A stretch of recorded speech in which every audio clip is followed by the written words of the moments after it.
Okay, well, good morning, everyone. All 5 of you, I count Charles, because he's definitely going to stay and listen. Today I'm sharing research that I've been doing for the past month or so as part of this BIEA graduate attachment scheme, which most of you know about. So I've been in Monduli, Arusha, exploring questions about experiences and imaginations of schooling amongst various generations of Maasai women. Schooling and schooling's interaction with various dimensions of life, including religion, specifically Christianity, tradition, language, value systems, and gender roles also. This research has emerged from my observations and experiences and questions of living in this community for the past 8 years.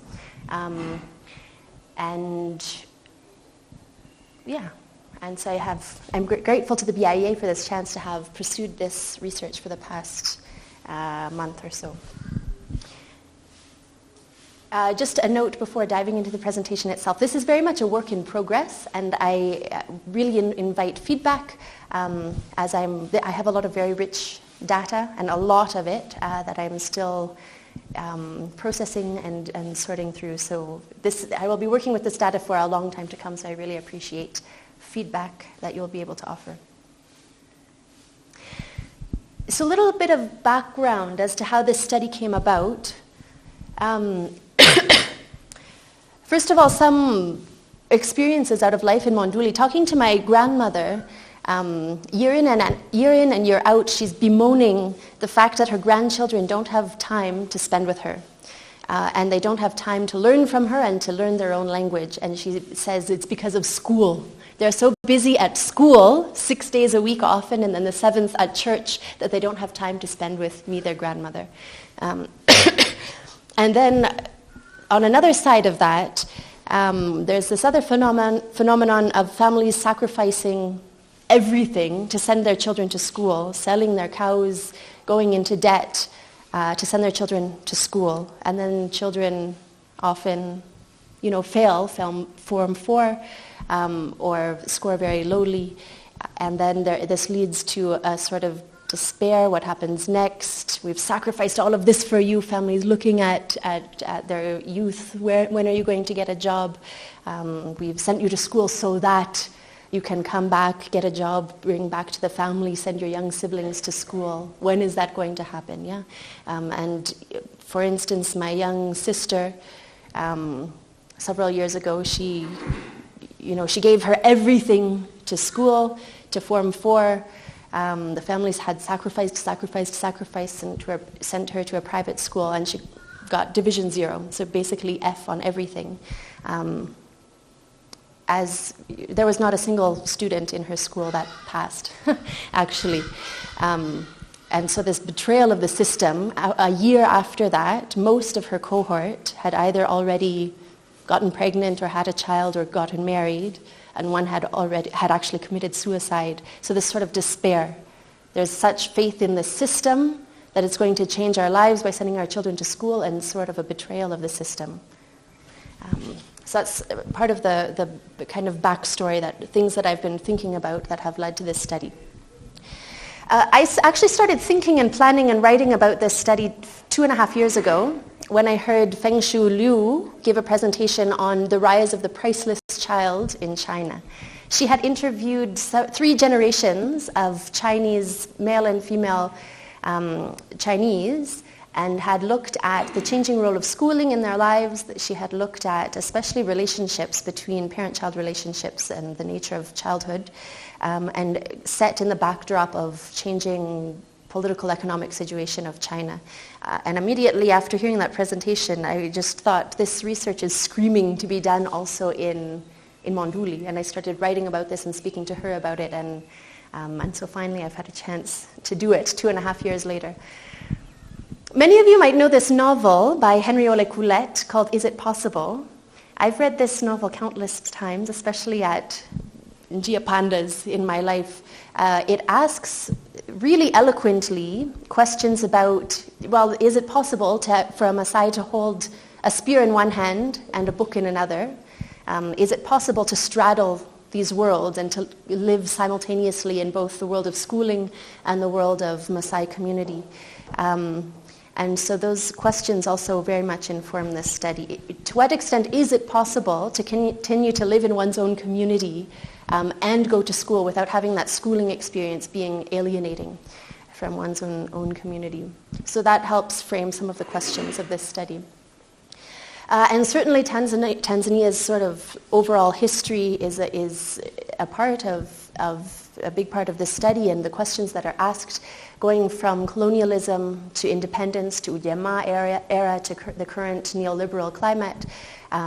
So trying to situate some of these women's narratives atop of that sort of overarching history. I think we all stand on the shoulders of giants when we do research. One of my giants is Dorothy Hodgson.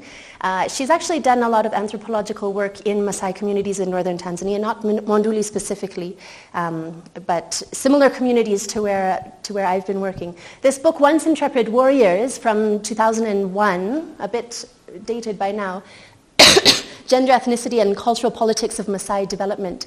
It actually asks very similar questions to what I'm asking, and it's a historical anthropological approach. So she looks at the past about 100 years in Maasai land, looking at challenging some of these stereotypes about Maasai and some of these discourses about Maasai conservatism and unchanging culture and such, and says that actually these cultural images of Maasai are what have been astoundingly unchanging decade after decades.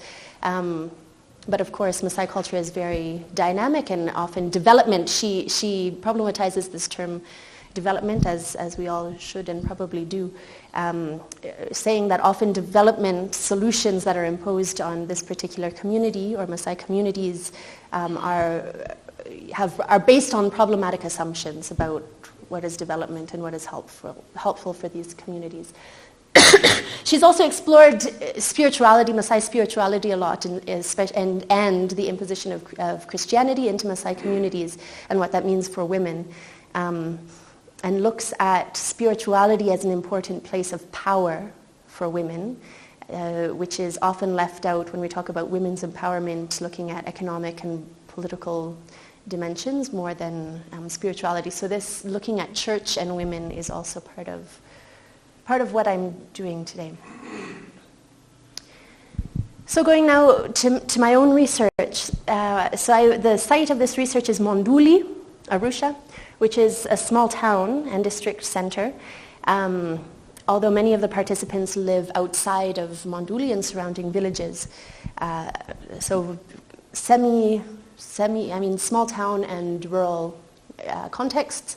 It's a predominantly Maasai area. It's referred to as Umasaini, although the town itself, as many towns, has a mixture of ethnicities as people have moved for work and for business.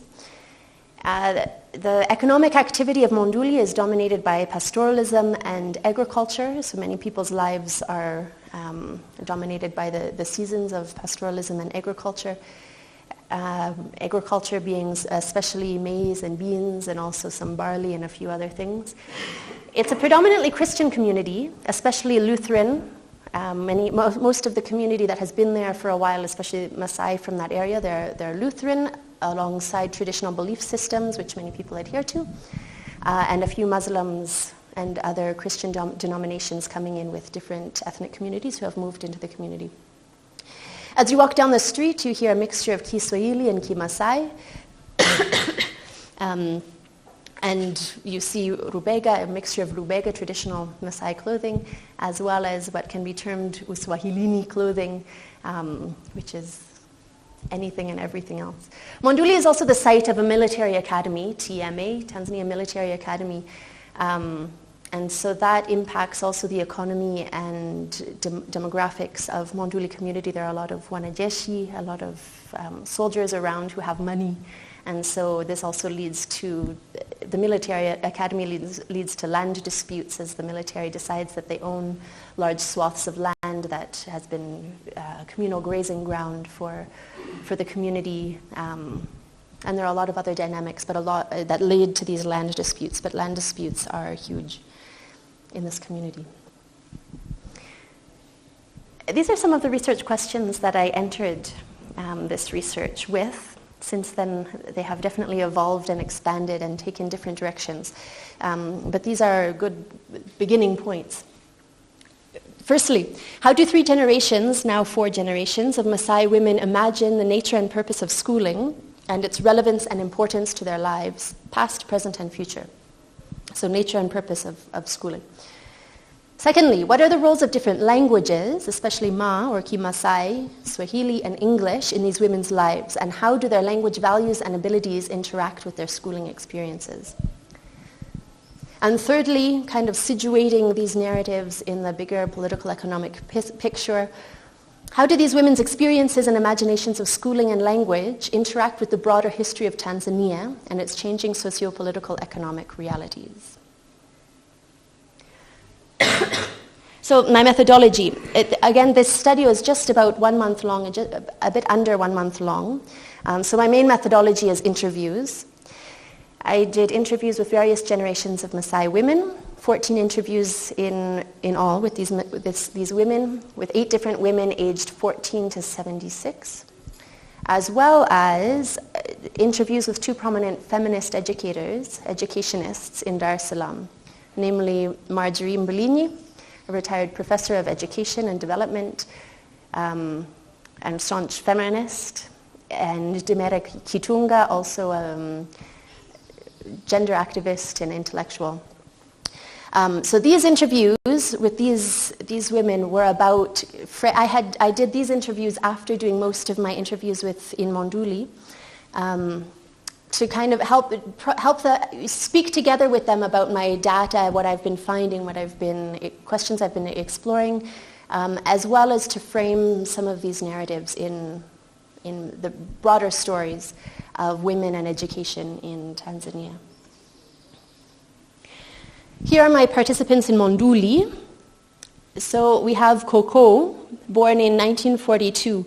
And so 5 of the other participants are her descendants, her daughters, granddaughters, and great-granddaughter. And then on this other side, we have 2 other participants, one born around 1967 and her daughter. This was meant to be 3 generations. Unfortunately, Mama Namnyak, these are all pseudonyms, by the way, her mother recently passed away, and then I thought I was going to interview her mamomkwe, mother-in-law.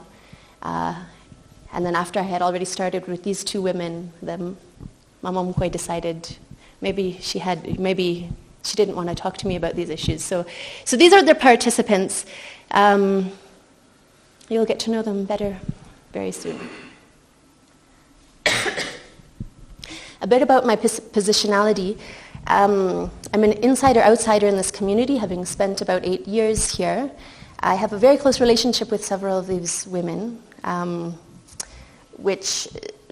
including, my adoptive mother, my adoptive grandmother are parts of this study, which means that those experiences of living with these women also, of course, affect my interpretation of what they're saying and my ideas of, even in the framing of the questions. There have been years of living together and grappling together with unsolvable issues of schooling, what happens in the lives of their children and such like that. So that impacts very much the lenses that I bring to this study and to this data. So I'd like to start with portraits of 3 of these women, so you can get to know them a little bit before going down into themes that I have found from this study. Excuse me. So firstly, Coco, born around 1942. She's a 2nd generation Christian in her family. Her parents were Christian converts. They went to German missionary schools, and that's where they were both converted. So both of her parents, including her mother, went to school, learned to read and write. Coco says both in Kimasai and English, which is very interesting.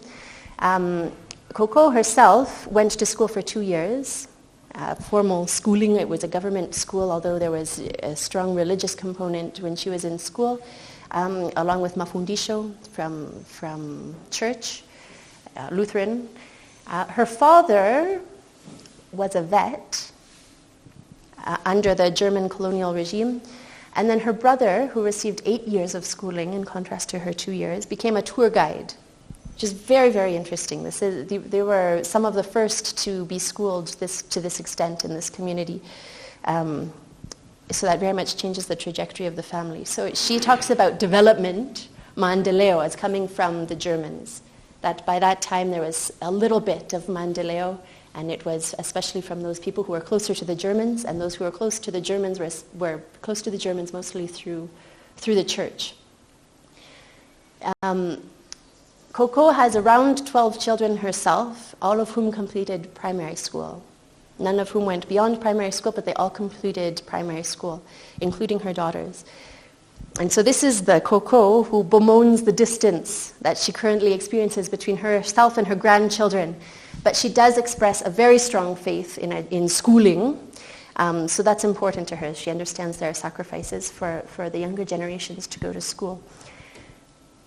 She lives in a brick house, which was built for her just a few years ago by her children, which has electricity when she can afford it.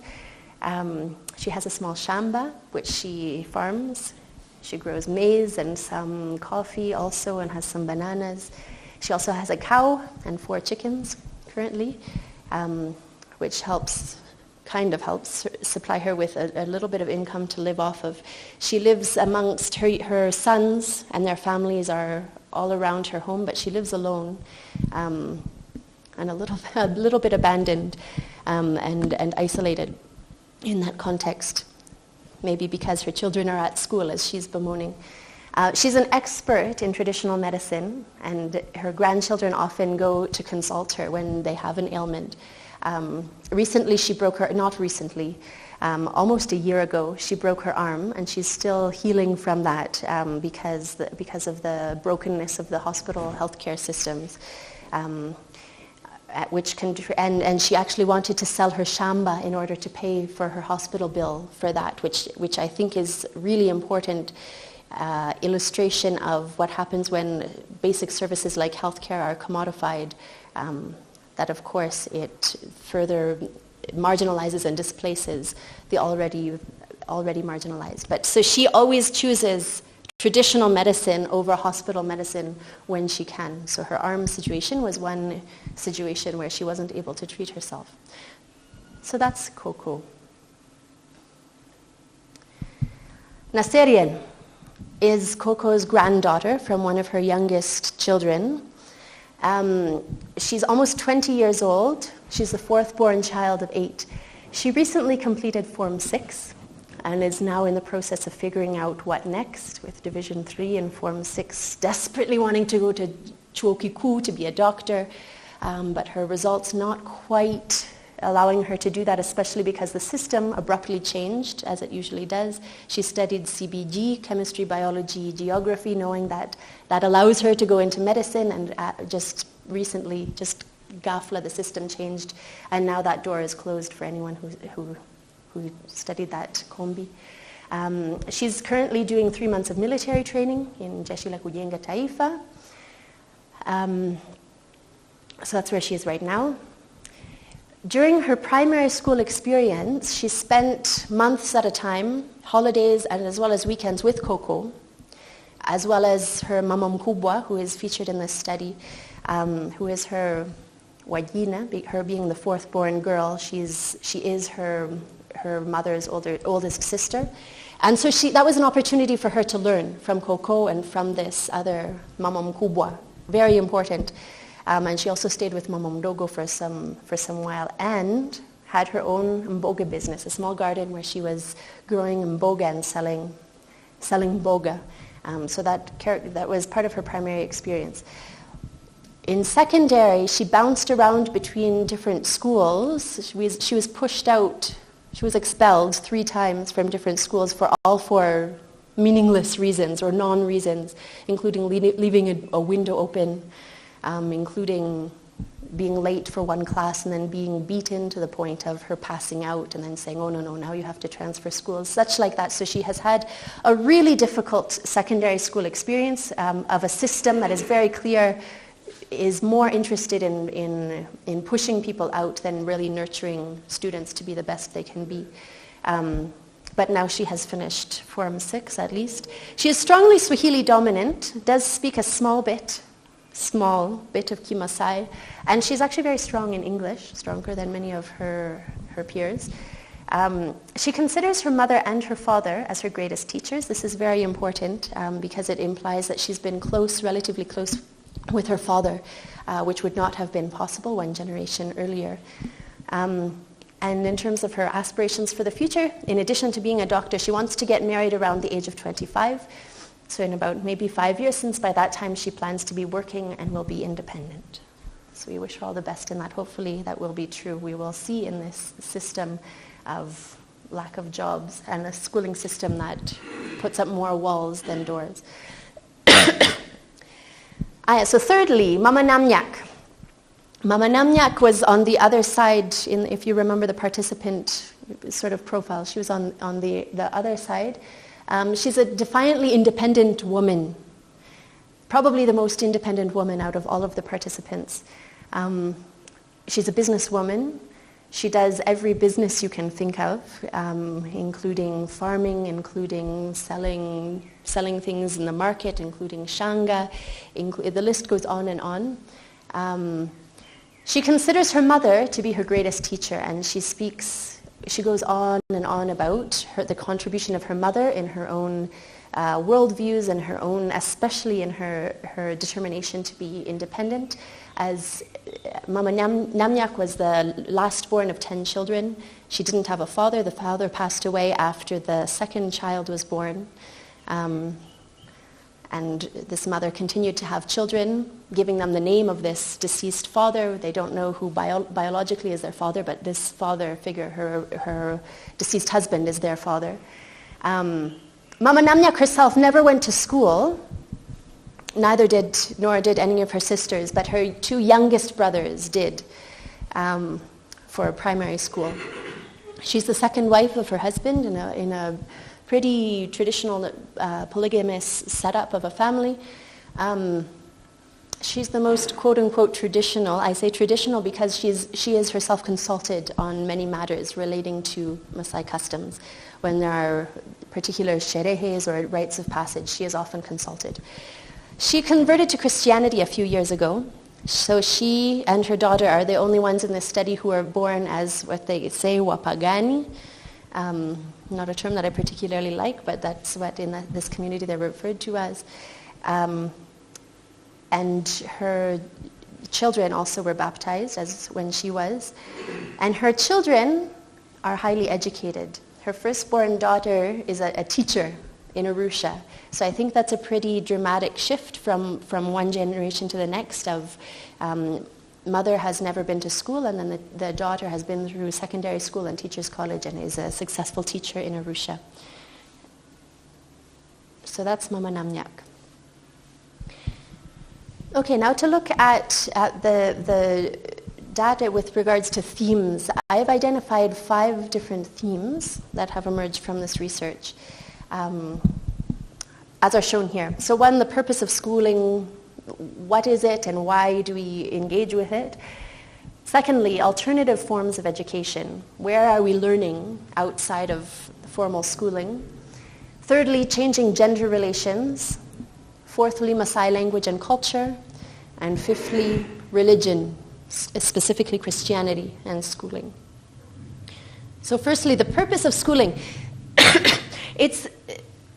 So listening to these women articulate why is schooling important in their lives, what have they benefited from it, and what do they hope their children will benefit from it. One of the first things that many of them speak about is reading and writing. It's important to know how to read and write. Several of them actually gave the example, if you go somewhere and you see a signboard that says there's danger here, if you don't know how to read and write, you'll go into the danger and that will be a problem. But of course, reading and writing is important in their lives for a variety of reasons. Several of them articulated language learning, specifically learning Kiswahili, as an important reason to go to school.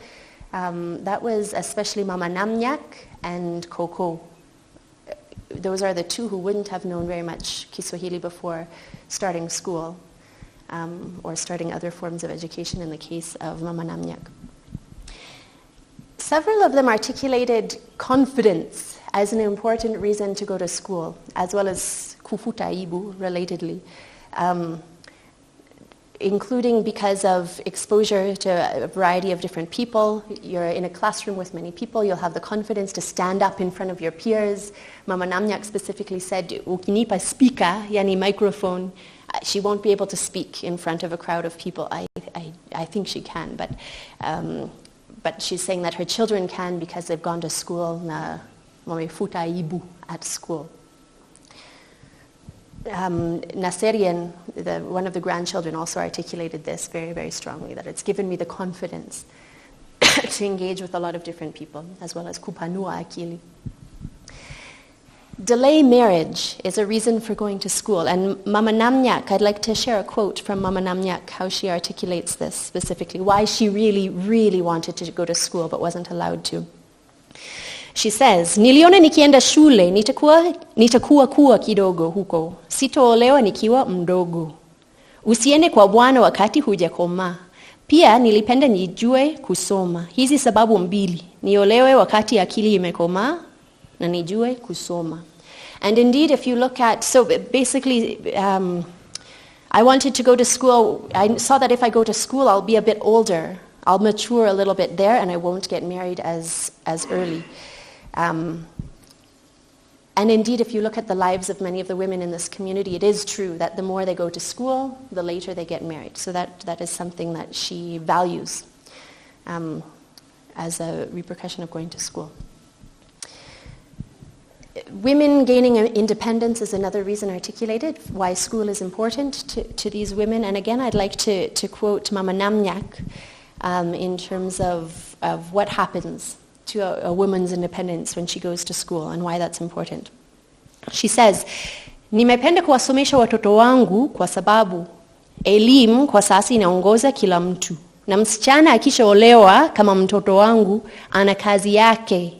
Yule mwanamume hawezi kumsumbua kwa sababu ana mshahara yake. Na akija hata kumsumbua, hata akimfukuza nyumbani, bado yule dada ana mume wake. Kwa maana si ile kazi ni mume. Hawezi kumnyanyasa. Kama ni kujenga atajenga tu. Hata akiishi bila mume, kazi yake itaendelea mbele. Atajenga, atafanya hivi na hivi. So she's saying, referring to her daughter who is a teacher, that this mshahara, the salary, is so important because your husband won't be able to bother you if you have your own salary. That even to the extent if your husband chases you out, you will still have a husband, and that husband is your work. So she articulates really, really clearly, you need to go to school, you need to get a job or at least do your own business and to be independent. And school is really important, she says, now more than when she was growing up, in terms of enabling you to be independent. Several participants also talked about schooling enabling one to cater to one's own needs and also to those of parents, and I think that is a discourse that we hear, everywhere in terms of why we need to go to school, so that you can, get a job, be independent, and then also help your parents in their old age.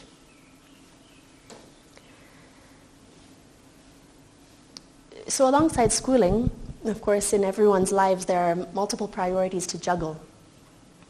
And how that has been juggled seems to have changed dramatically over these few generations. So beginning with Coco, she did have a chance to go to school for 2 years, but then she dropped out when her uniform was wore out so that she could herd cattle. And her father, how she says it is that her father was very happy when her uniform wore out because that meant he had someone to help with more of the tasks at home. So father being happy when she has to drop out of school, which was of course very, very disappointing to her. Then Mama Naserian, who is Coco's one of her younger daughters, she was saying that her father gave her many tasks at home, such as farming, such as herding cattle, as well as the kazi za nyumbani as well, that she needed to complete. If she didn't complete them, then she wouldn't get to go to school. She loved going to school because she thought it was a place of rest. If she was at home, life is exhausting, she has so much work. That school, when she goes to school, it's a chance to rest. So that's one part of the value of school in her mind. Mama Namnyak, her story, I mentioned she never went to school. She was growing up in the 70s under Ujamaa, when there was universal primary education. Everyone in the country was supposed to go to school. So she talks about the mabalozi wa nyumba kumi kumi, these local government officials coming around and looking for children to ensure that every child does indeed go to school. So she tells the story that when they were coming, when they saw, she kept seeing that, oh no, this house has a child, she would be sent away to stay, for example, with her older sister, so that her mother could honestly say, no, there is no child here. There is no one who's not going to school. And then when these officials start seeing that at her sister's place there is a young child that should probably go to school and start bothering her a little bit, then she's sent back to her mother like that. So very deliberate effort to ensure that she does not go to school. Despite the government saying that, yes, you should go to school. But she wanted to go to school very much so, and her brothers, I mentioned two of her brothers, her youngest brothers, did get a chance to school and to go to school, but dropped out of their own volition. She says, kaka zangu walisoma kabisa mpaka la 7. My brothers studied until class 7, the end of primary school. Na wenyewe wakaja kukataa shule. Hawakuendelea kwa sababu hawakutaka. Yaani mtu akishamaliza la 7 anaona haina maana, hajui maana ya elimu ni nini, inasaidia nini. Wanaona kabisa kwamba elimu inapotezea muda. So her brothers dropped out of school because they said it's not valuable to us. It has no relevance to our lives. It is a waste of our time. So I think this is a very strong expression of maybe the government failing to develop an education system that is relevant to the needs of the community. Maybe a strong disconnect between local communities' lives and needs and what schooling is offering. Maybe that's a question that we can keep asking. And then going to the younger generation, Naserian, during her primary schooling years and her likizos from secondary school, she's very, very busy with household chores, which are always the most urgent thing, whether it's taking care of her young siblings, whether it's cooking, whether it's tending the family duka when Baba has to go somewhere. So that's always the most urgent thing, but schooling is a priority in her life, and indeed boarding school is what enables her to focus then basically exclusively on schooling in her secondary years. Extracts her from these competing priorities. And Sarah, who is the 4th generation, the great-grandchild of Coco, schooling is very much a priority in her life, to the extent that her grandfather, who she was growing up in her grandmother and grandfather's house, her grandfather was a teacher and was giving her extra schoolwork in the evenings, alongside, of course, other chores to do at home. But so that shows the dramatic shift of parents being happy when children have to drop out of school, especially fathers being happy, to great priority and emphasis, not exclusive priority, but great priority being given to schooling in the lives of these younger women. Again and again, these women's narratives show just an immense hope in schooling, a faith that schooling will help to change the lives of their daughters and in turn their own lives. Mama Nancy, for example, says, by going to school, wajisaidie na kunisaidia pia. So first of all, let them be independent and have good lives, and then also to help, of course, their mother out. And Mama Naserian, Mama Nancy's younger sister, says, wasome wawe na maisha mazuri. So these narratives are, of course, are very common, not particular to these women, but just that hope that schooling will change our lives, and so therefore we will sacrifice so much to ensure our children go to school. Simultaneously, they are experiencing this strong betrayal of the system. So as I went to Mama Nancy's house for this conversation, the first probably half hour, was her just crying about her sons, especially her oldest son, who finished his certificate in accounting 2 years ago and just cannot get a job. He cannot get married until he gets a job. Anaishi kwa watu, Dar es Salaam. He can't do anything. Ng'ombe mwingine yuko wapi nimuuze aendelee kusoma. She's just this, her heart hurts is how she articulated it.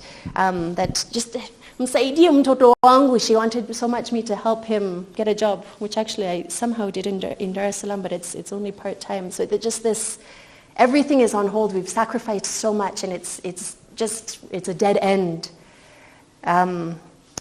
And similarly with Mama Naserian's daughters, time and time again, when they finish secondary school with not good results, what do we do now? Can we look for more school fees, send them to a certificate program in tourism, which they only need class 7 for? Can we do what? So just the sense of we've sacrificed so much and the system has spit our children out.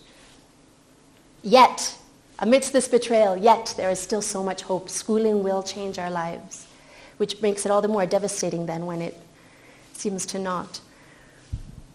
And amidst this, these women have dreams. Naserian is determined to be a doctor.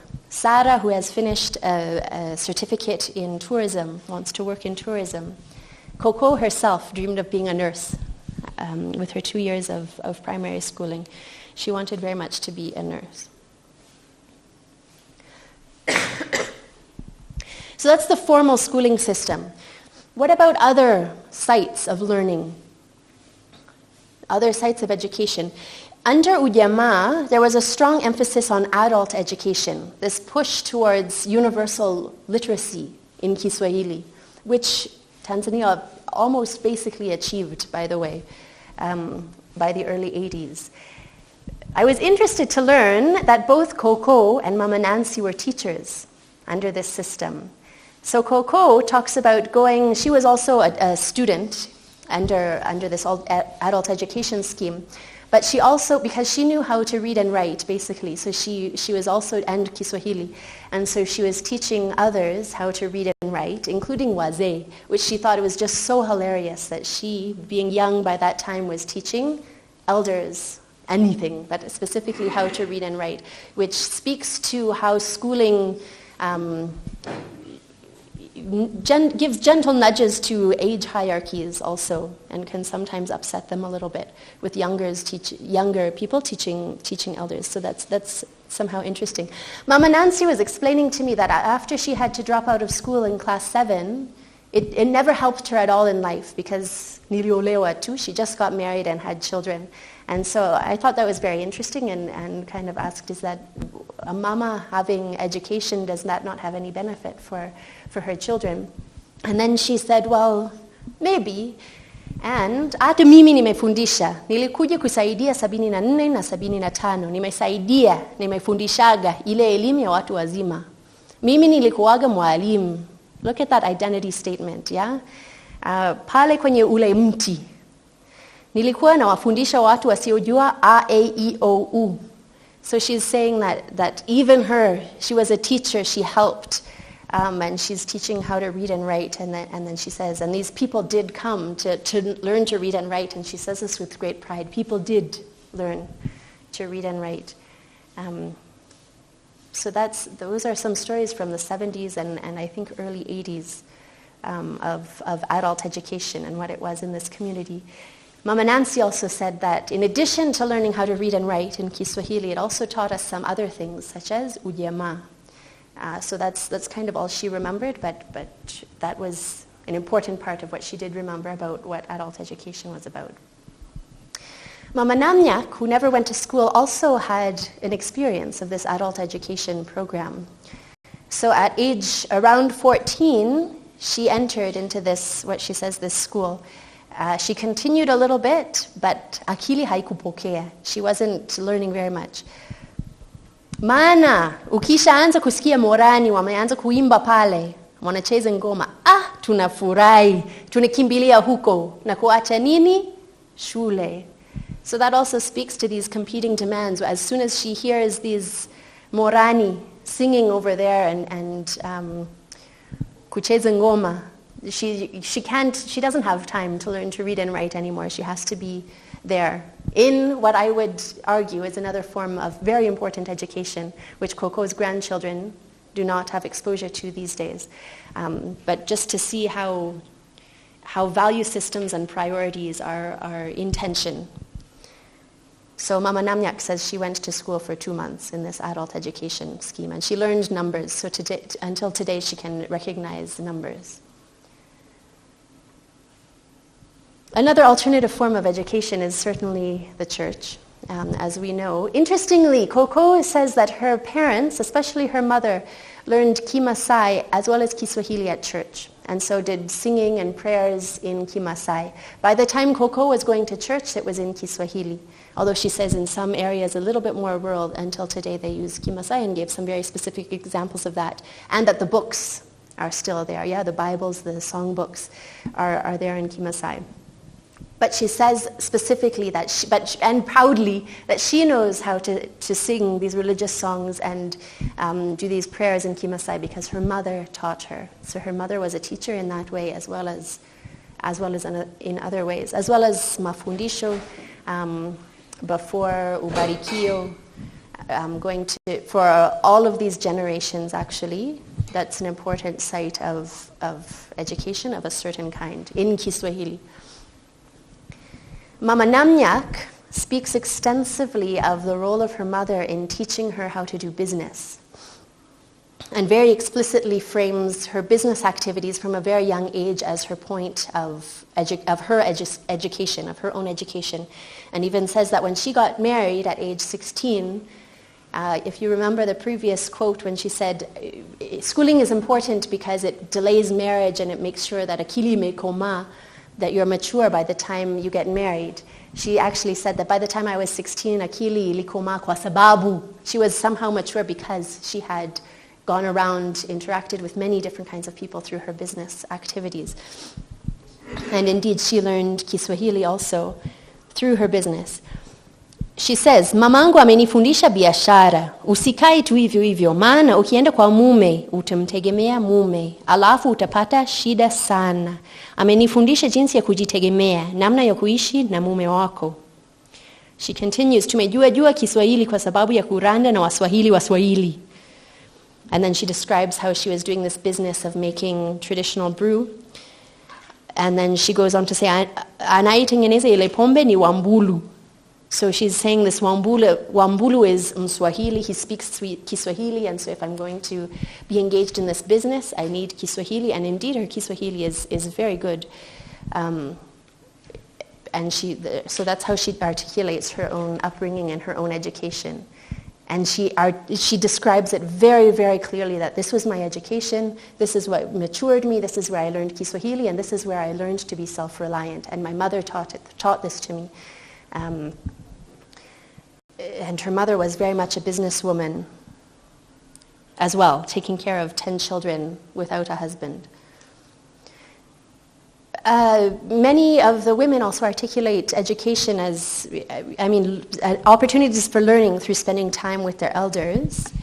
Coco talks so much about learning from her mother specifically. She didn't spend time with her father because of gender divides, and her grandparents weren't around. She were already deceased when she was growing up. But her mother was an important point of education for her, and so that's part of her bemoaning that now things are different, now my grandchildren don't spend time with me, is particularly hurts her.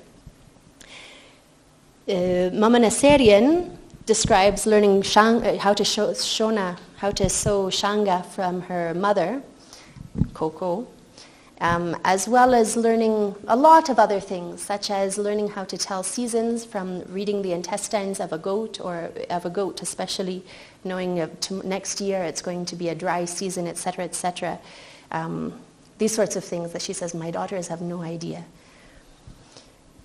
Naserian through spending time with Coco, as well as her Mama Mkubwa, Mama Nancy, she articulates how she learned a lot of things, including farming and some bits of Kimasai. That's where she learned them. And then Mama Namnyak's daughter, Namnyak, says that she has learned so much from her older siblings, including reading and writing. So those are alternative sites of education in the lives of some of these women. So a lot of learning is happening outside of school, and to a large degree, schooling has displaced or replaced many of these other sites of education. Schooling has had an enormous impact on gender relations, as well as gender relations changing because of a variety of other reasons. But who goes to school and supported by who? So of course, by the time Coco was growing up, there was strong favoritism for boys to go to school. Coco's one brother went to class 8, which was very far in the 50s, yeah? And it was able to become a tour guide when her and her sisters had between 0 and 4 years of schooling each. And that's an experience that is reflected in the lives of others as well, including Mama Namnyak, where her 2 youngest brothers went to school. Importantly, Mama Namnyak's mother said that she didn't want her children to go to school because ukifaulu vizuri, if you do well in school, you will be taken by the wazungu and we will never see you again, was this idea. And so she did allow 2 of her sons, and when I asked, well, wasn't she afraid that the wazungu would take these boys, she said, well, that wasn't as important. But I think that was because they weren't her oldest sons also. So if they were going to be taken, let them be taken, but let the daughters stay with me. So she said that it's because my mother loved me so much, she didn't let me go to school. Coco also says about her brother that alisoma mpaka darasa la 8, kwa hiyo yeye hakufanya shughuli za nyumbani sana. So because this brother was so busy at school, he didn't have as much chance to participate in other tasks at home, which meant that more of the onus was on the girls, actually, even to take care of the cattle and things like that are often more male activities. But this is changing. And Mama Naserian, Coco's younger daughter, speaks about how these days, even when we educate our girl child, she won't just get married over there and take care of her in-laws, parent-in-laws, but she will also help us. And she cites the example of her daughter, of her firstborn, who is a police in Kigoma, who came back and put tiles in their bathroom and contributes to the youngest sibling's school fees and things like that. So she's not just helping her in-laws, she's also helping us. So therefore, it is also important for us to educate our girl child, not only our sons. Throughout these schooling experiences, interestingly, the fathers are often the ones looked to pay for school fees. That was definitely Coco's experience when she said, Baba asipokubali unafikiri unaenda shule. Mama akuambie uende shule na unaenda. Uwe, hapana. Baba ndiye anakununulia nguo unaenda shule. So Baba decides if you go to school. So when he's happy that your uniform has worn out and you're staying home, bas, you're staying home. And interestingly, for even Mama Namnyak, who is strongly independent and buys everything for her house, has put solar panels in her house, so now her mud hut now has electricity. She has made a cupboard and a desk and chairs for her house, all these things. She says, the house is my domain, but school fees are for Baba to pay for. He will sell a cow for school fees, but he can't sell a cow for anything for the home or for clothing or anything like that. So these gendered relationships with who decides who is going to school. So the work of a girl child has changed significantly over these few generations. And we even see in the case of Mama Namnyak that her brothers are financially dependent on their younger sister, her, for their own school fees and even for their mahari as well. She says, mimi nilikuwa mdogo kwa mama, the 10th born. She was the last born and 10th born. Kwa hiyo wakati kaka zangu wanasoma, mimi nilikuwa napika ili wapate madaftari, wapate nguo mpaka wakaoa. And then so she was busy cooking and selling things so that her brothers could get notebooks and school uniforms so that they could go to school. And even when they got married, she said that she was still doing that so that her mother could give mahari because she didn't have a father, for her sons, her brothers, to get married. So that's a very interesting place of financial dependency and the role of productivity, financial productivity being given to the girl child. She also articulates very clearly what is the work of a girl. She says, kazi yangu ni kwenda machungani kuchunga, kufanya kazi za nyumbani na kwenda kuimba, bas. Kwenda kucheza na wamorani, nini, utamaduni wa Kimasai. Lakini kwenda shule, hapana. So my work is herding cattle, it's doing household chores, and going to sing with the Morani, but not going to school. That is not the work of a girl child. This is in contrast to Naserian, who had so many chores at home in addition to her schoolwork. Although, if you look at the dynamics of that, the boy children are sitting there, reading their books, doing their homework, when the girl children, who have equal amounts of homework, are bathing their young siblings, are cooking, are running around doing all of these other chores as well. So that is very much still there in these lives, these uneven gender roles. But not to the extent that it was in Coco's time. Coco, when we were talking about marriage with Coco, and specifically a problem in one particular couple's marriage, what was going on there, and she surprised me by saying, Sisi tulichaguana. Her and her husband, they chose each other. It wasn't an arranged marriage, it didn't just happen, they chose each other at the age of 15. She said that this is a characteristic of Christians, different from Wapagani, those who hold traditional belief systems. And so she said that changes a little bit, the gender dynamics, and then she explained how the wedding ceremony was completely different. If you're Christian, you go to church and you have harusi, but and then she explained in great detail traditional marriage ceremonies, the whole processes. But she says, at the end of the day, when you're a woman in a marriage, you have no voice. You obey your husband. It's like you don't exist. She said that very explicitly, that there's no difference between the woman's role in a Christian marriage and in a traditional Maasai marriage, which I thought was very interesting. But of course she acknowledges that these things are changing for younger generations, and that even what it means to choose each other, kuchaguana, is changing for the younger generations. These women have articulated in different ways how much they've been struggling for their own independence. And Mama Namnyak is the strongest example of this, of finding ways, even in the midst of these oppressive gender relations, to find space for her own independence. She says of her mother, amenifundisha kujitegemea. Na mama alikuwa anajitegemea mwenyewe, akazaa watoto 8 peke yake. Kwa hiyo sisi, hakuna msichana ambaye atakaa na kumtegemea mtu. Mume yupo hata mtegemea, kwa maana mama alikuwa anajitegemea mwenyewe na aliwalea watoto wake vizuri. Tumekaa tu kama watoto ambao wana baba.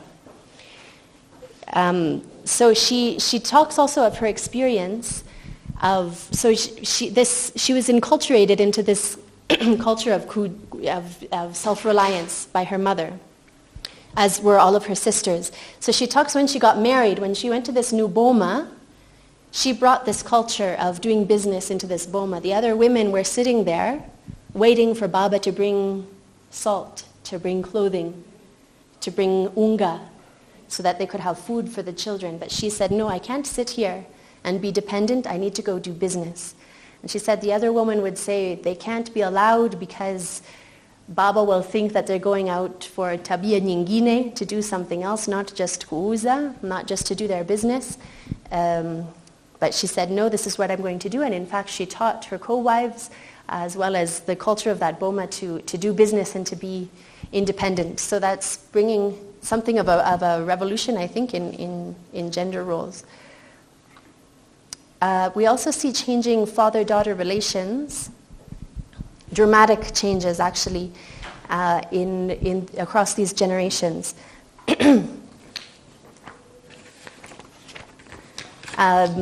So Coco, as well as Coco's daughters, Mama Naserian and Mama Nancy, all articulated this fear of their fathers, that when Baba comes home, you run and hide. You don't make any noise. You can't think of going and speaking to your father. If you need something, you send your mother to be an intermediary. You can't, there's no interaction. It's unthinkable to sit there with your father. Versus Naserian and Namnyak. Both of them have strong relationships with their fathers. And Naserian described her father as one of her greatest teachers. And Namnyak also can sit in the living room together with her father, speak with him directly, have a chat. Her mother says she can even go and hold his hand and kupiga a story, and she thinks this is hilarious. What are you going to chat with your father about? But this child is able to do that. This girl child is able to do that with her father. So that is a dramatic transformation, actually. So some of this, there's still 2 themes remaining, but I want to get to the end so we can have enough time for dialogue together. One thing that I thought was very interesting is that some of the things that the oldest generation are talking about, being beaten and to be told kuruka churo chura because of speaking Kimasai at school, these are the same punishments that this younger generation are receiving for speaking Kiswahili now in secondary school. So I think that's quite an irony, but just why do we need to be so violently beat languages out of our children in order to learn Kiswahili, to learn English? That's something that I find a bit disturbing personally. I'm wondering how much of this I can skip over. When you go to school, there are certain cultural taboos, certain things that you aren't allowed to do anymore, such as kutoboa maskio, to pierce your ears. Coco spoke about this, that her father had pierced his ears before going to school, before converting to Christianity, but then he went to school, and that was the end of that for all further generations of that family. So this sort of culture and school are 2 different things, or 2 different terrains, and they should not be mixed. Coco and others, and especially her children, speak a lot about changing language dynamics because of the migration of other ethnicities into that community, which is not surprising. But she talks about her teachers being Wachaga. Coco's teachers were all Wachaga. There was nothing like a Maasai teacher because we hadn't gone to school enough, is how she says. But later they came, Maasai teachers started a little bit coming, but these Chaga teachers had no space for Kimasai, wanted nothing of that. And then several of them say things like Kimasai kinaweza kupotea, especially Mama Nancy. She's saying, look at my grandchildren, they don't know Kimasai. Even my children, if I speak to them in Kimasai, they can respond to me in Kiswahili. So this is a concern. This is deeply concerning for her.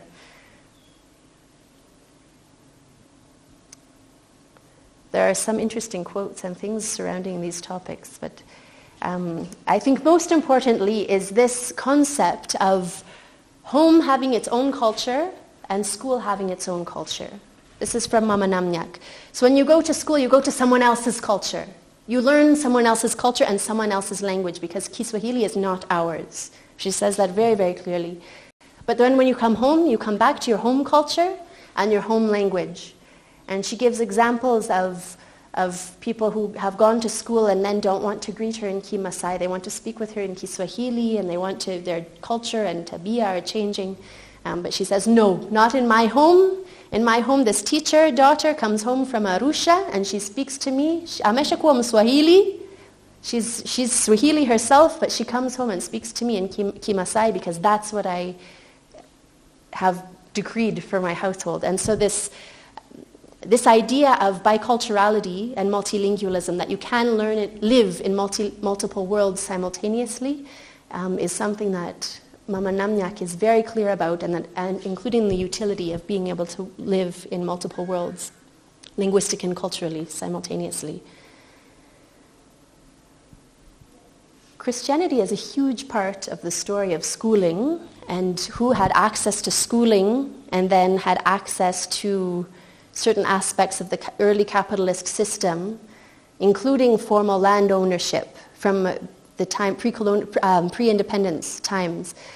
So church was very much a kingmaker. And this is seen in the lives of these different families.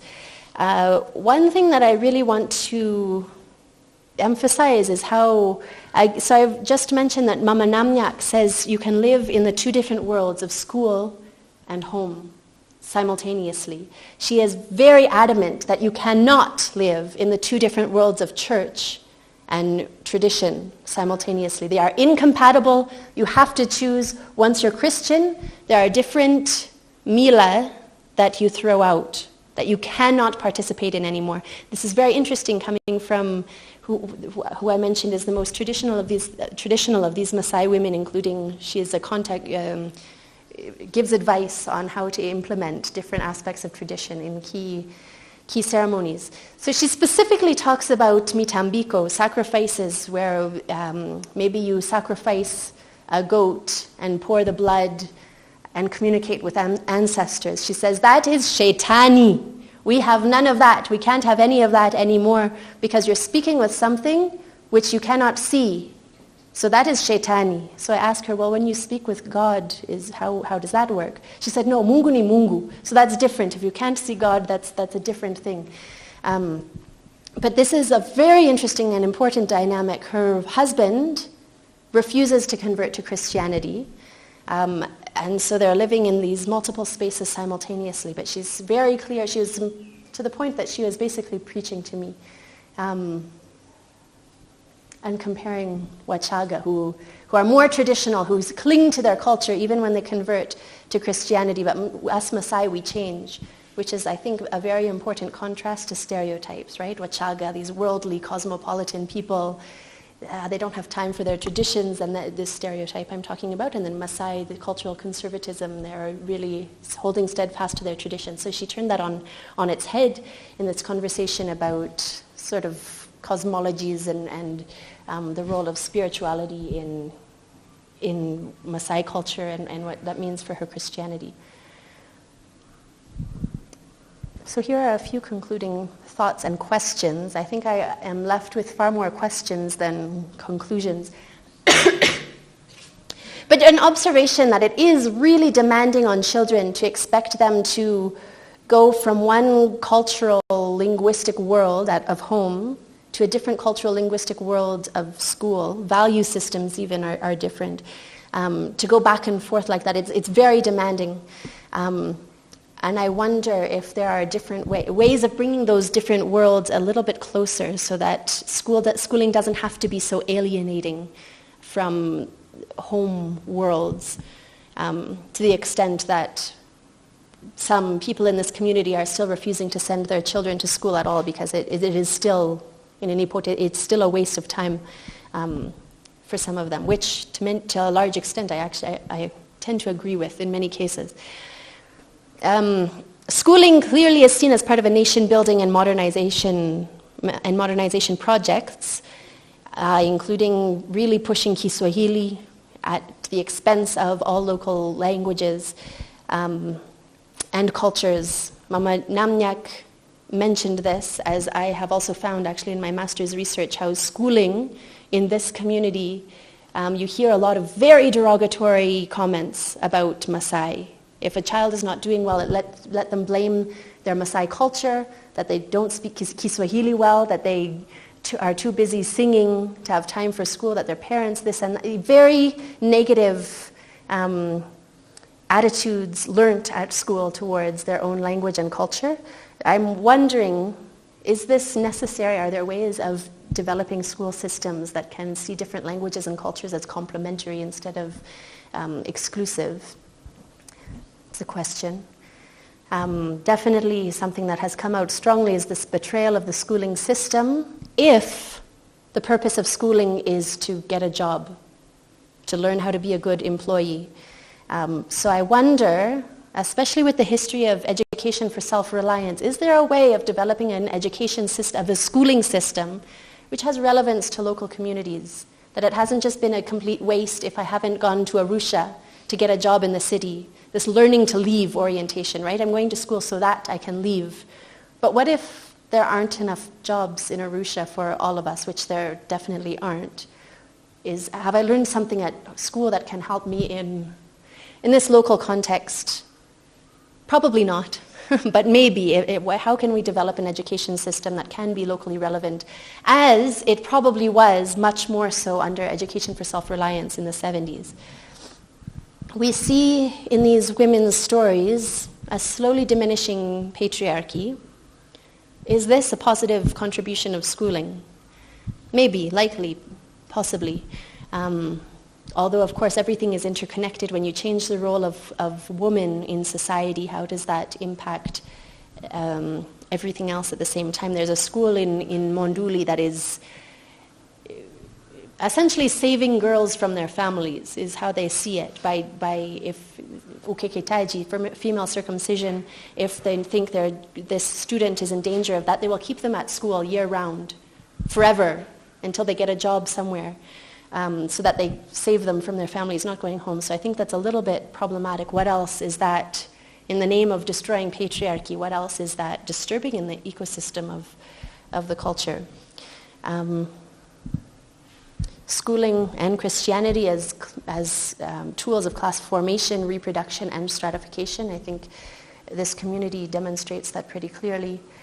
And the trend of schooling promoting individualism, competition, and extremely narrow skill sets, as this is important to be able to do in life, as opposed to the vast array of skills that someone like Coco developed growing up. Here is a little cartoon from a newspaper from Raia Moema, showing a graduate running towards the employment market, knowing that that's the promise of her or his education, but the system is holding her or him down. The system is preventing her or him from actually being able to attain that which he thought he was studying for. That's the end. At the end of my contribution, I would really look forward to your feedback, your interventions, your oppositions to anything that I've said, as well as ideas of where else this research can be heading. Thank you very much.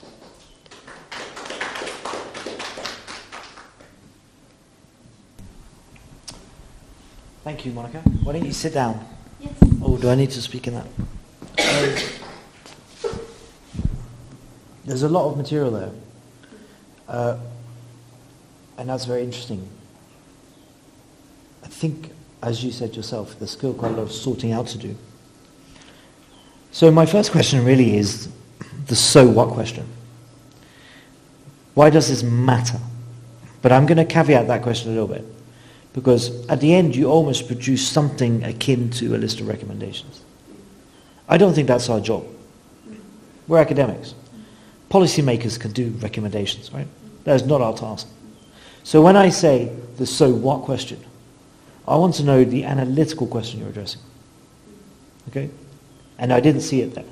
But I did see loads of possibility for interesting discussions. So then I'm going to come up with 3 points. Two, I think. The first one, I guess, is the obvious one. I mean, it seems to me that one of your problems, and you started with this, is the problem you're trying to look at is why are people so profoundly ambivalent around schooling? At one level they love it, on the other level they really don't want it, right? And I think part of the story is historical. Obviously, these people were, subjected to Christianity, and that is both something they like, and again, they're very ambivalent about Christianity, right? It seems to me, I think there's a story there about profound ambivalence around Christianity, particularly Christian missionary education and so on, and it's good, yes, it's bad, it's not clear, right? So that may be your problem. But historically, it's partly to do with missionary Christianity, but also clearly it has to do with the state. Ujuma looms large here. Then my third point, and it's related, is I wonder where you really need to do some work and where you might have a really interesting line to follow is around the question of hope. What is hope? What do you mean when you say hope? And people have written about this. In fact, it's quite a big topic in anthropology. Both ambivalences, but also hope. And often the two are taken together. So one person, I can give you the reference later because I haven't got it in my head right now, one person I've read talks about the difference between hope and optimism. That is already quite a useful thing, because what they are suggesting, and I'm sorry I can't remember the name, but I can send you the reference later. They talk about hope as being something that we all have that's sort of orientated towards a distant future. A remote possibility. As opposed to optimism, which is sort of a confidence that, I'm optimistic that today I'm going to earn enough to buy myself a loaf of bread. Or I'm optimistic the sun will rise tomorrow. Right? Well, hope might be, I have a hope that my children might one day have a job that will mean that I can get buried in a proper casket and not have to have a cardboard coffin.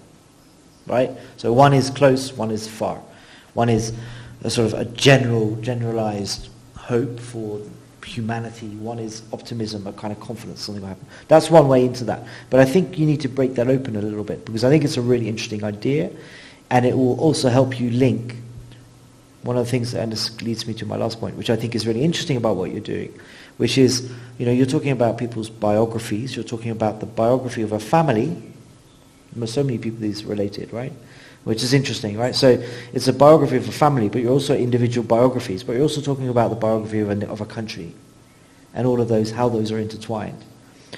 And of course, biographies, histories are all about time, and hope is all about time, right? It's a different way of thinking about time. So that's, if you're looking for something analytical to do with this stuff, that's where I think it's very interesting to go for. I would veer away from producing policy recommendations, because that's what policymakers do. You're a scholar, right? We're supposed to dig deeper, have a deeper understanding, which can then inform policy. We're not supposed to change the world. We're supposed to understand our role in a world that is changing, right? Think about that. It's important, because I think once academics start thinking that all their work is only about changing the world, it diminishes the quality of the academic work, and therefore actually diminishes the extent to which academics can contribute to policy, ironically, right? So put the policy stuff away, put the recommendation stuff away, try and understand the changing world, right? I think you can get that. And then my final point, and I think this is really a point to some literature. This biography way of doing work, in anthropology, in the 80s, there was what they called the crisis of representation. And during this time, there was a whole load of experimental ethnographies, because people were very anxious, anthropologists were anxious about their ability to represent other people through ethnography. Now, as part of this experimental period, there were some really interesting books that were literally a whole ethnography that was a conversation between the anthropologist and one person, right? And I think that's something it might be interesting for you to go and read some of these books, but also read the debates that are circulated around them, because obviously some people said this is bollocks, other people said this is all right, but there's a debate around that. But I think the whole debate is quite useful for the particular approach that you've taken, because I think the real strength of your data is these people that you know extremely well, that you understand their sentiments, you understand these people very well, you understand their ambivalences, their contradictions in a very profound way. And that is a great strength of your work. So I think that's enough for you to get on with. And do you want to add something? Now, was it Kevin Dwyer's book? Kevin Dwyer's Moroccan Dialogues? Yeah, Moroccan Dialogues, and then there's one by a guy called Crapanzano, which Vincent is all... Crapanzano. Yeah, Tuhmahani. Tahami, exactly. A lot of them were about Morocco, actually. And they were written by sort of a bunch of American, very much deliberately postmodern ethnographers. But there was an interesting debate around it, and it's definitely worth looking at, especially given your material. And the Hope, was it Miyazaki? Method of Hope? That's not what I was thinking of. I think I was thinking of someone called Denich, but I can't remember. I'll look it up for you. But we can. Does maybe you can answer those questions and then we'll open it up. I don't know if I have anything to answer specifically. Do you have any response? Yeah, I like the suggestion a lot about exploring hope and what that means in these women's lives. And I'm excited to explore some of the literature from an anthropological perspective, right? Because that's not, my background is education.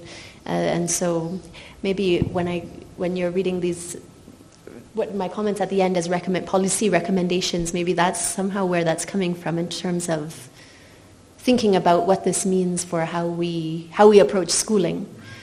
Because that's where I'm coming from, right? And so one of my responses to all of this ambivalence, is the initiation of a community learning center, which is now 3 years old, where we do combine, all these languages, for one, as well as different knowledges in the form of grandmothers coming in and telling stories, as well as reading school books, etc., etc.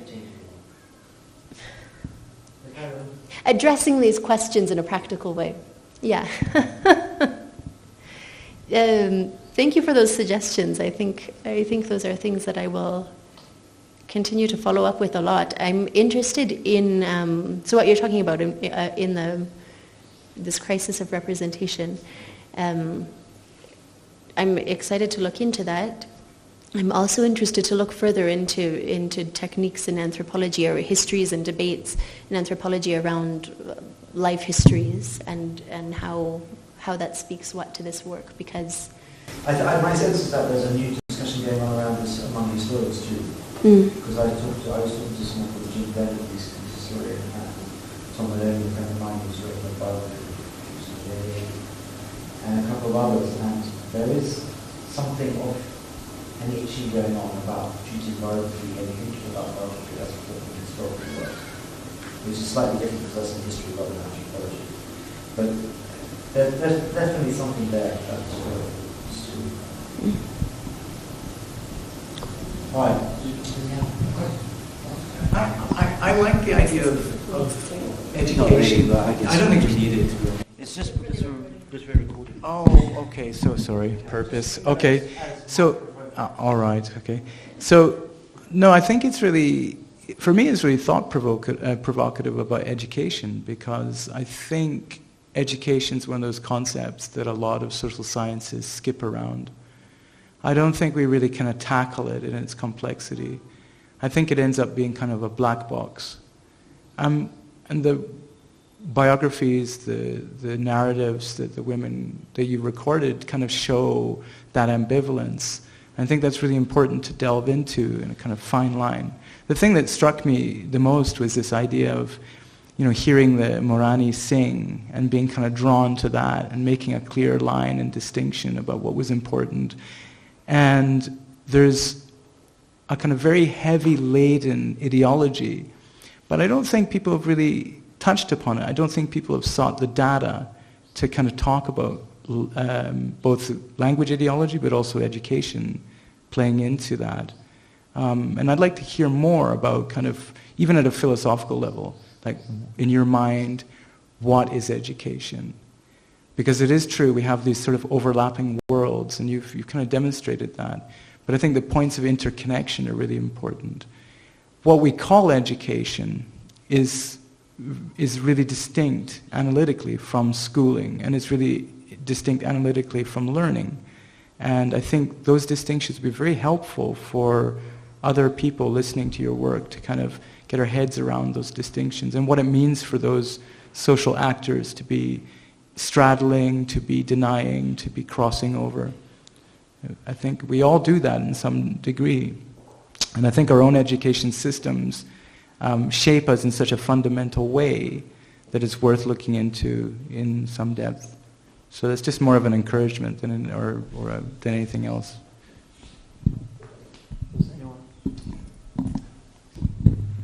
Yeah, I also thought the hope thing was interesting in terms of like Maasai being lost, like people going to school and then losing Maasai, and this kind of dissatisfaction with school, people being like making sacrifices and then it failing, but then still this hope in school. So that, but maybe also because people also have a belief in Swahili, they're saying business, it can be useful, and there is that possibility of straddling those worlds of school in Swahili and home in Maasai. So I also thought, but yeah, I wanted to ask about Tanzania generally, this kind of language crisis with English, where people go to school, and how the Maasai context is relevant in that sort of general crisis in Tanzania. Yeah. Crisis of English. Yeah, of schooling in English.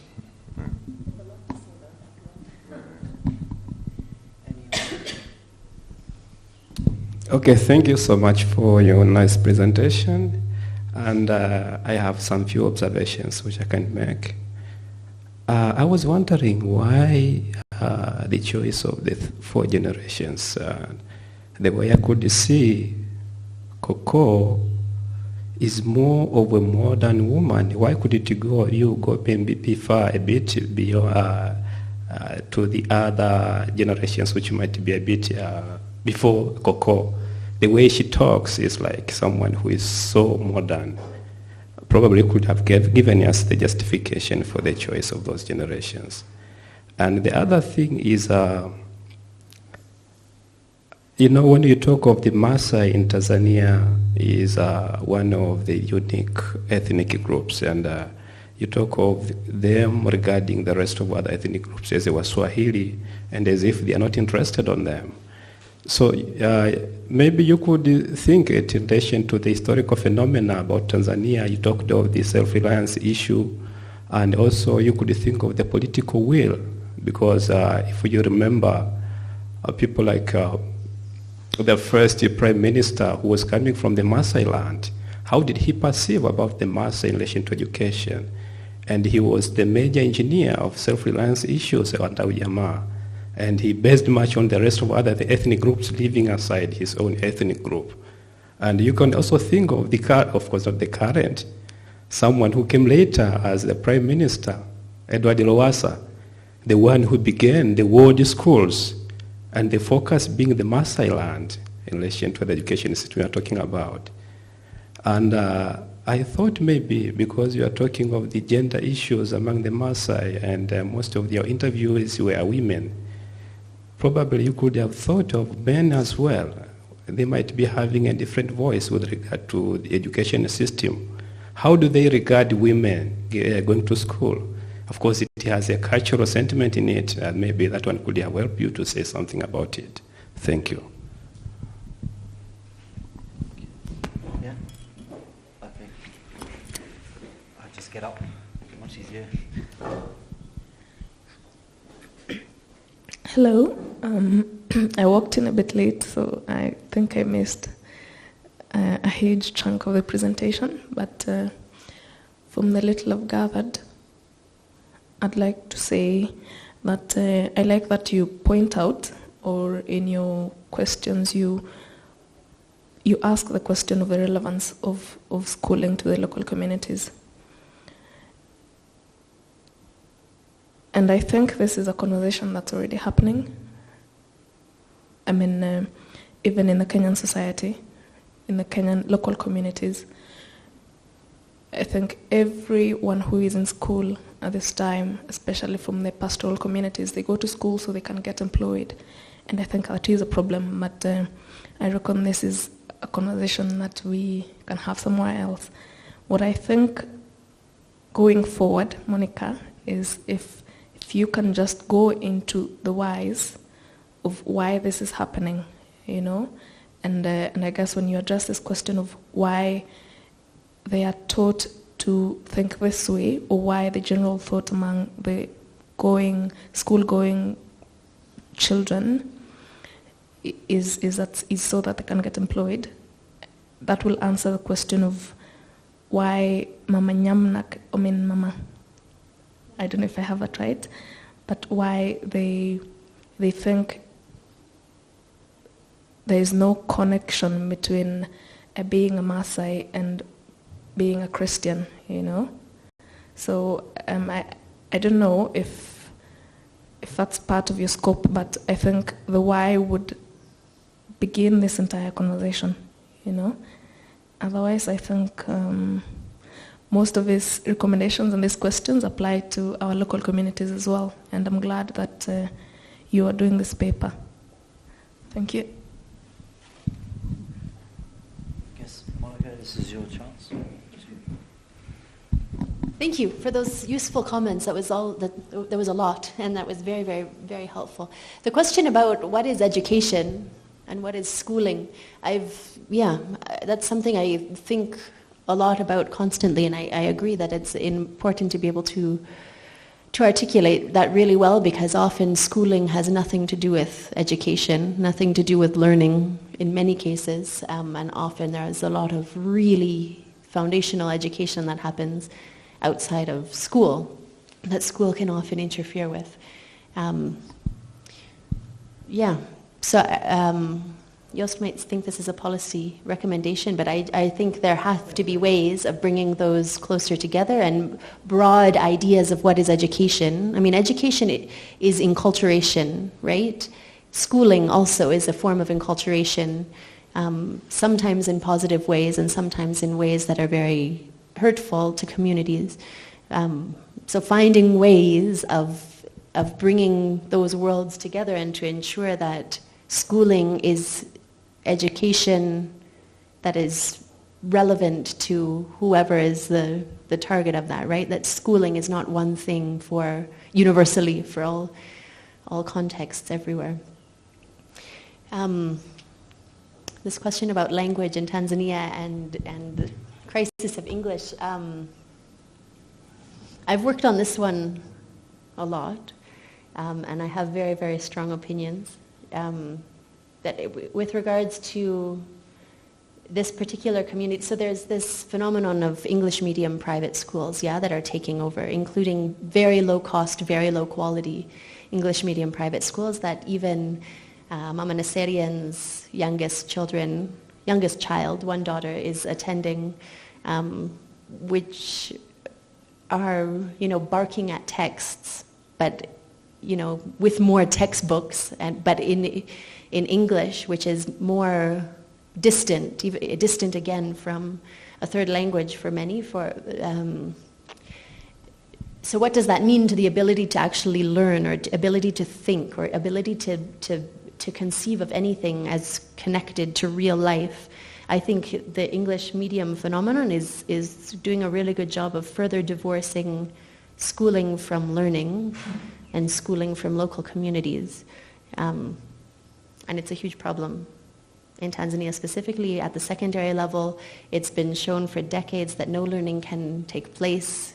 It's inconceivable that learning can take place with this low level of ability in the language that's the medium of instruction. Anyway, I could go on about that forever, but it is certainly a crisis, and this push for more English as the language of instruction, when it's not working, maybe if we use more of what's not working, it will work better, is a huge myth that we need to get over. But it also goes into this idea that schooling is for job market preparation only is problematic. And that's a whole huge conversation that I would love to have much more extensively. What else? We're talking about Sokoine and Loasa and the role of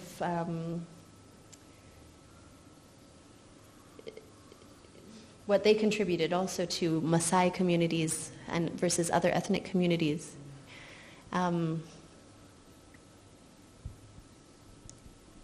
Anyway, I have a lot to say about Loasa, that I don't think he's contributed so much to Maasai communities or to anyone's communities for that matter, but has contributed to a lot to the land disputes in Monduli. You ask about the justification of these participants in this study and why these generations. Definitely, I couldn't extend further back from Coco because her parents and grandparents aren't there. So that's just the reality of age. But specifically, the choice of these participants, these are women or women who are connected to women who I know very well, which enables conversations of a very different nature versus if it's just someone I've found somewhere on the street, yeah? So it's not supposed to be obviously a representative sample of Maasai women or anything. You say that Coco sounds like a very modern woman. Definitely she's different from many other 76-year-olds in Monduli, right? Because of this early access to schooling, and that her parents already, under German colonial rule, were already Christians and were already going to school. That's a very small percentage of the population that had that sort of access. I want to jump in there. Please. Because I was interested by this too, because it strikes me that even in the way that we're talking about it, we're already assuming there's something that happened and then something's changed. So when you say she's an amazing person because her parents were already, something had already changed, I think that misunderstands history. And I think your stories are much more interesting than that. I think there may be in your story something like this. German colonization comes in. Some people take advantage of this, get taught, become Christian early on. Therefore, their children become early converts to the idea of education. Later on, like 50 years later on, there's another moment when the state suddenly takes over education, of which some people are incredibly enthusiastic about, and some people are not. 20, 30 years on from that, when Ujamaa has collapsed, people's hope from Ujamaa is to come into despair. So what you're seeing there, in taking this whole family, you're not seeing a sort of, there was an early change and now we're all catching up. You're seeing a kind of ebbing flow, an up and down, a sort of a different collection of past futures that constantly confront you. So when you talk to a 76-year-old woman about what they were doing when they went to school, you're actually accessing their imagined future that they had when they went to school. And then when you talk to their daughter, then you're doing the same thing. So when you're then talking about hope and despair, you're actually talking about a different kind of time, a different temporal sequence. And actually that's why the historical stuff of this is actually much more interesting. And that will take you away from what we always fall back on, which is this idea of, well, no one used to go to school, but these are very early on, people going to school, and it's not like that. It's much more complex and much more interesting. Although the thing is that once a family converts to Christianity, then in this case, all of the descendants are now Christians. And once they've gone to school, then all of their descendants have gone to school. Case, but also when they start getting married and stuff, right? So maybe, I don't know. It's not just about Christianization. It's also about the role of education, its mission to the churches and the state, and what hope that education engenders, but also the despair that follows. Yeah. I'd be interested. Are there not people who convert back? That's a very good question. I haven't met any of them. And even in terms of marriage, in these people's stories, Christians marry Christians. Which is in these stories, it hasn't happened. So you gave us an example. Mama Namnyak, they got married when they were both Wapagan. They weren't Christian, and then later she converted, and he decided not to. So the conversion applies in Harrow. And Harrow applies other people to the other aspects of their lives. Right? That's interesting itself. That's really good. And makes me hate Christianity even more because it imposes its Harrow. Interesting. So, just thinking about that. That would be really interesting to look for people who, at some point, they or their parents or who converted to Christianity, and then they. I can think of people in other contexts. Yeah, well, me too. Yeah, that's a weird question. Or people who went to school themselves and then decide their children may not go to school. Yeah. Something like that also. Yeah, because what education meant in the 1940s is not what it meant in the 1970s, or not what it means now. Right. Well, and that's essentially what this is about. What does education mean, right? And how that is dynamic, very dynamic.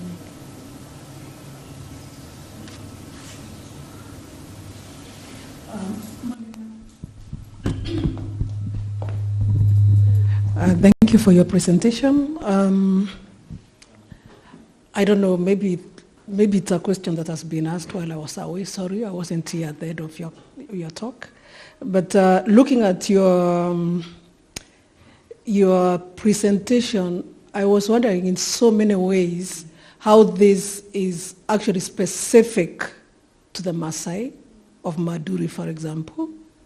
Looking at all the reasons for schooling, to me, this is something that you could hear from anyone. It's the same reasons, right?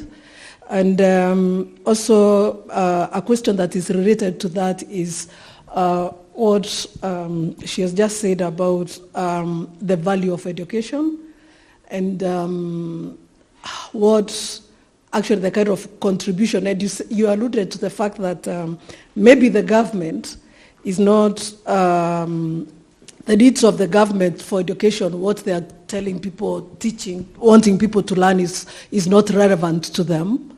So I was wondering what, for these communities, right, what would you see as what would be relevant education to them based on what you've learned from your research? And finally, this question is related to the first one. Are these findings specific to Maduli? Thank you for that question. Certainly there are huge overlaps and conversations about what is education, and this education colonial or state-given or church education, is it relevant to us in what ways, and in terms of changing communities and such. Of course, those are questions that are asked and addressed in similar ways in different communities. So a lot of this, of course, is not specific to Monduli. I think one important thing is, in terms of framing this in, or situating this in Monduli, and again, you could do the same research, of course, anywhere, but are these stereotypes surrounding Maasai culture, even as I've mentioned to some people that I'm doing this research about the ways in which Maasai women value schooling, I've had some comments like, but Maasai don't value schooling, right? Like that's crazy, Maasai don't like school. These stereotypes of, static, unchanging Maasai-ness is something, of course it's dynamic and changing and heterogeneous and all of these things. But yeah, definitely, I think this speaks to experiences of many different communities, and I think you'd find similar comments and experiences in many different communities. What was the other part of your question? Sorry.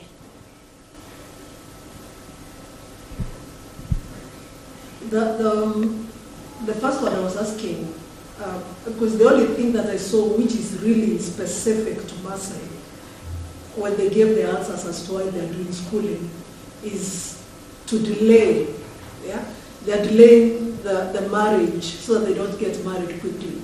So if they're doing that for that purpose, then that brings totally a different concept of why they're going to school. But everything else is applicable to anyone, because people go to school to read and write. They go to school for employment. They go to school for all the other purposes that you are given. And so this is why I was asking, and you've partly answered that by saying that it's because people don't think actually Maasai will go to school or they like school. But the second question was about what kind of alternative education, which you are saying that the government is not giving this education to. Because there's, I see like some kind of creation of otherness in Maasai, right? So that their situation is totally different from the situation of everyone else. And this is why probably you'd want to study them specifically to come up with specific issues that are specific to Maasais. But to me, when I look at your findings and everything, it's actually something that can be applied to general population. And, So in this sense, what would we see as, or what would you see from your questions and interviews and all that? What would you see as the preferable education for the Maasai, which is outside what the government is offering.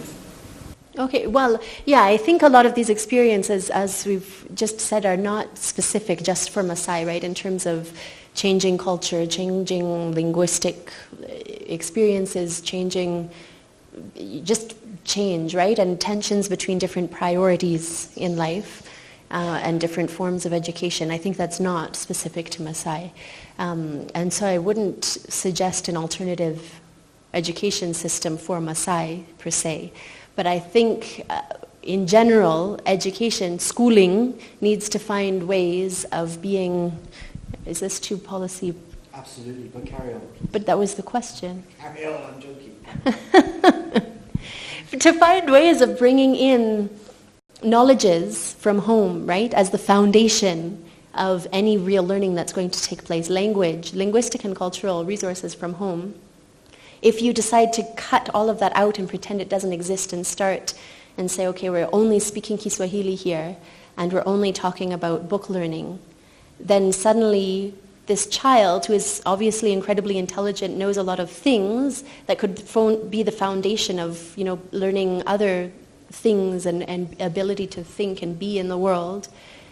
You've just taken the ground out from under them and said, okay, now learn. But if you give them that foundation on atop which they can learn additional things, then that can be much more productive. So finding ways of bringing in local languages. This isn't Maasai specific, right? Any language that a child knows is an invaluable resource in the learning process. You can't think in a language that you don't really know. You can't be creative. You can't learn new things in a language that you don't really know. So that's for everyone in the whole world, right?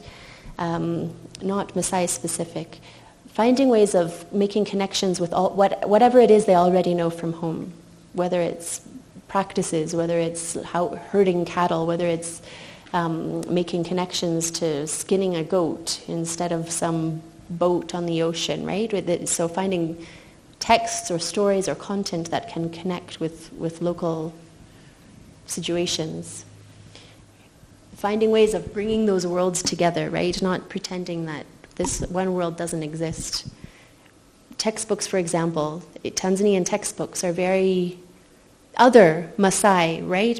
Other most rural living conditions, actually, by giving images of certain kinds of Tanzanians. This is what it is to be Tanzanian.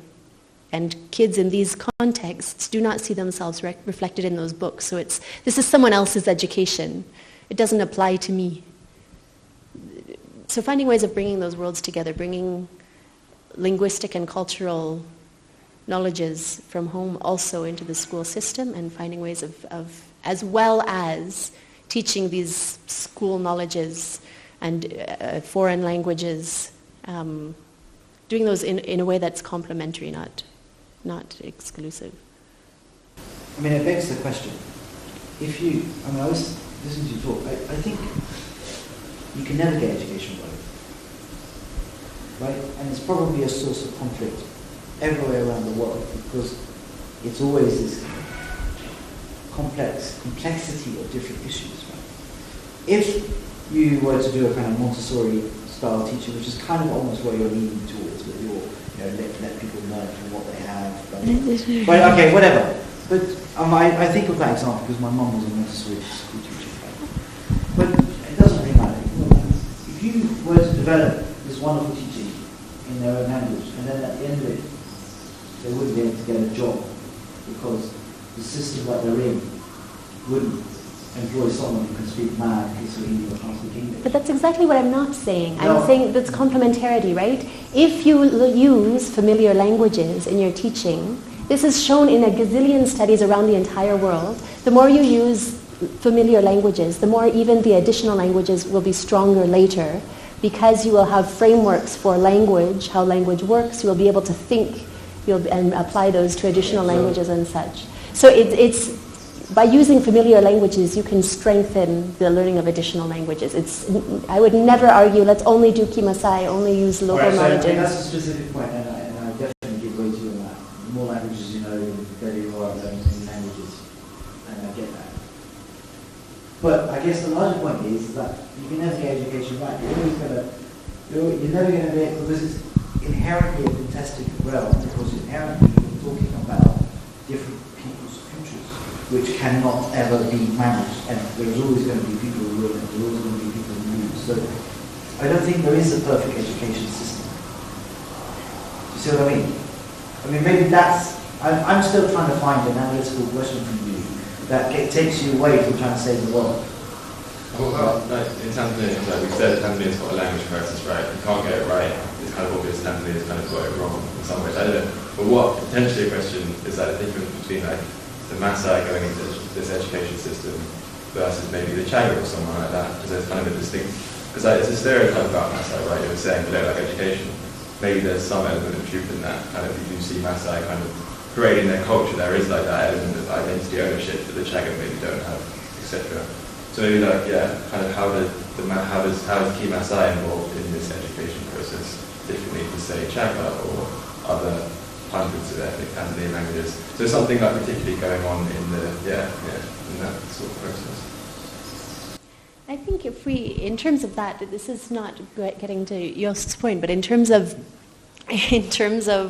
difference between, if we talk about mainstream Tanzanianness, that is reflected in these textbooks, that is reflected in the syllabus, that is taught in schools. When Mama Namnyak says this is someone else's culture at school, that someone else's culture is much more reflective of what Chaga, the average Chaga, and this is, I mean, every community is very heterogeneous, so this is difficult to say, but than many Maasai.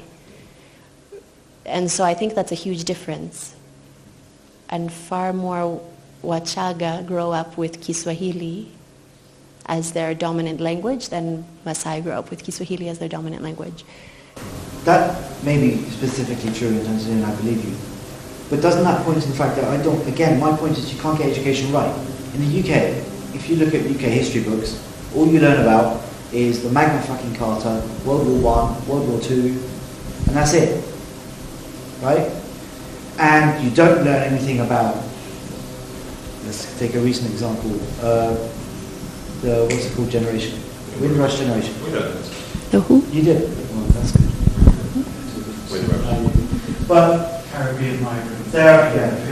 Caribbean migrants. The point is that there are a lot of people who are always excluded from any curriculum in any country. That's inevitable.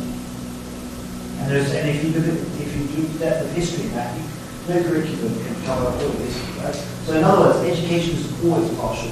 It's always problematic. And if we're using history here as an example to illustrate how that same effect probably carries on into other disciplines, not just history that's partial, or education and training that's partial.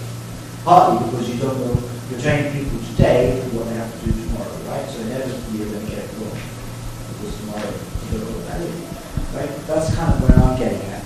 And although we can definitely make some things better, I think we need to be very, very cautious about what we prescribe to the world, because the history of prescribing education to the world is a history of failure. Just like the history of development is a history of failure. Right? Yeah, I just think when you're discussing the complementarity, the strongest analytic element in your analysis that we presented is the gender. And it would be very clear to understand that in the political economy, the pre-colonial political economy was very gender complementary. So the learning was about different things. And one thing that the education does is it kind of brings a mainstream where gender is kind of not really dealt with. And I think there's a tension there. I'm saying that because even in the language, in Meru, different people of different age groups speak differently. There's a language code that's different. They speak differently with each other. And that was implicated in all kinds of learning processes. Sometimes ritualized, but also often very practical. And I imagine it's the same thing in the Maasai. I mean, you had a girl herd, and that struck me as something that was a bit different, like going at girls taking care of livestock. I would have thought that would have been something that young circumcised boys do. And then when they're circumcised as Morani, then they take them out further. Those kinds of things, there was a gender issue. I think flag up conflict in both homes which you have in terms of leadership, in terms of division of labor in the home, but also in terms of the education system, where you have a flattening out of gender. And that flattening out of gender is the same, it's a mirror image of the flattening out of cultural distinctions that you find in national curriculum. So I think you do have an analysis that's based on gender, and I don't think that's picked up in a lot of educational theory, obviously dealing with gender, but in the idea of local education, that would be very important.